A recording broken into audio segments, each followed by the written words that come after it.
Hi dearest, so today we're going to be learning how to make this braided hairband. Now the first thing you'll be needing are your items, of course. Now we'll be making use of half yard of suede material or any stretching material, your tailor's chalk, your scissors, needle and thread, measurement tape, sewing machine, or your own very hands. Yes, your hands can turn into a sewing machine.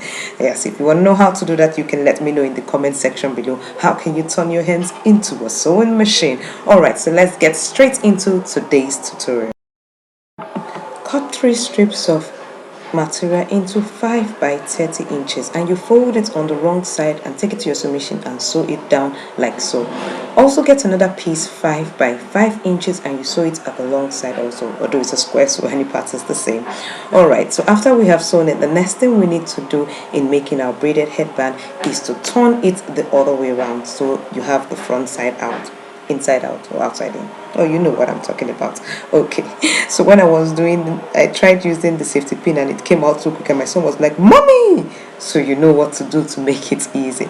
Alright, so the next thing, you take the 3 strips of 5 by 30 inches and place them alongside like you've seen me do, and take them at the edge, put them straight and use your needle and thread and sew it straight on that, you know, to join the edges together. Now I made use of running stitches and I would advise you do so that you can squeeze it and it all comes together. So I did it twice to ensure that if it's you know, strong and doesn't get loosened.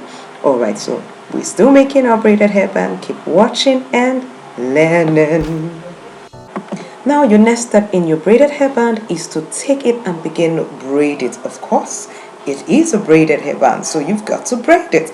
And of course, you need to get something to put on top of it to hold it down as you braid it. Okay, so keep watching and learning how we make the braided headband. Okay, so now I'm holding it temporary with needle and thread. I won't spend so much time in this, and that's because I want to get the exact length I'll be able to go around the head, which is 24 inches. So I'm measuring it right now and cutting off the excess. Because it's stretchy, it might actually go beyond what you need.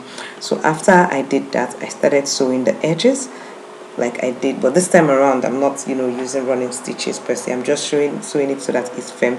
Then I'm going to put it together like so, one on top of each other, and sew it. If you haven't gotten our Millionaire's Wealth Blueprint, it is a must-have for every millionaire. It shows you various means in which you can make money in our profession. So please do contact me in the Craft Academy reception. The link is in the description, and make your request. Now the next thing I did was to take the 5 by 5. This was longer than 5 by 5, so please pardon it. It's just the first. I was just attempting this braided headband for the first time. So, but finally what you should use is 5 by 5, but you would still get some pieces off, but it's better to have it a little bit longer. So what you do is you turn it with the part that is sewed. First of all, you turn it across because you're going to twist it around and turn it so you have the clean part showing.